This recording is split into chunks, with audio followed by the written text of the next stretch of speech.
तिमी छ किन सोध्यो किन गयो घरमा दादागिरी देखाइहाल्ने बर्दिलाको भरमा दादागिरी देखाइहाल्ने बर्दिलाको भरमा किन सरकार निदाको छस् नबोली नबोली किन सरकार निदाको छस् नबोली नबोली जनताले चाहे भने जे नि हुन्छ भोलि जनताले चाहे भने जे नि हुन्छ भोलि जनताले चाहे भने जे नि हुन्छ भोलि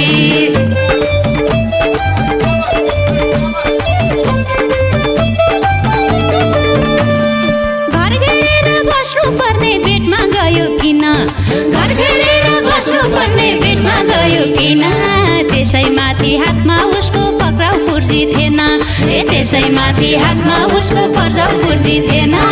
किन सरकार निदाको छस् नबोली नबोली किन सरकार निदाको छस् नबोली नबोली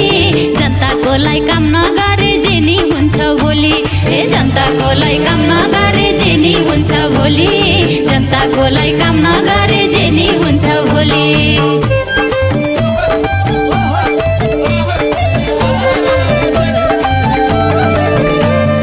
घरमा पुगी पक्राउ फुर्जी लेख्ने कानुन कहाँ छ घरमा पुगी पक्राउ फुर्जी लेख्ने कानुन कहाँ छ के बोल्यौ जनतालाई सबै कुरा थाहा छ के बोल्यौ जनतालाई सबै कुरा थाहा छ किन सरकार निदाको छस् नबोली नबोली किन सरकार निदाको छस् नबोली नबोली जनताको लागि काम नगरे जे नि हुन्छ भोलि जनताको लागि काम नगरे जे नि हुन्छ भोलि जनताको लागि काम नगरे जे नि हुन्छ भोलि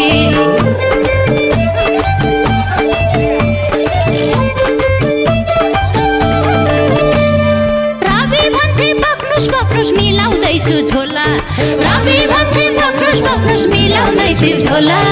उसले भन्थ्यो तल झर्क्या कस्तो शब्द होला उसले भन्थ्यो तल झर्क्या कस्तो शब्द होला किन सरकार निदाको छस् नबोली नबोली किन सरकार निदाको छस् नबोली नबोली जनताको लागि काम नगरे जे नि हुन्छ भोलि जनताको लागि काम नगरे जे नि हुन्छ भोलि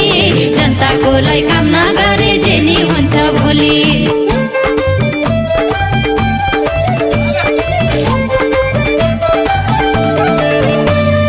एक न्यायाधीशले गर्दाखेरि सबै परे पिरमा एक न्यायाधीशले गर्दाखेरि सबै परे पिरमा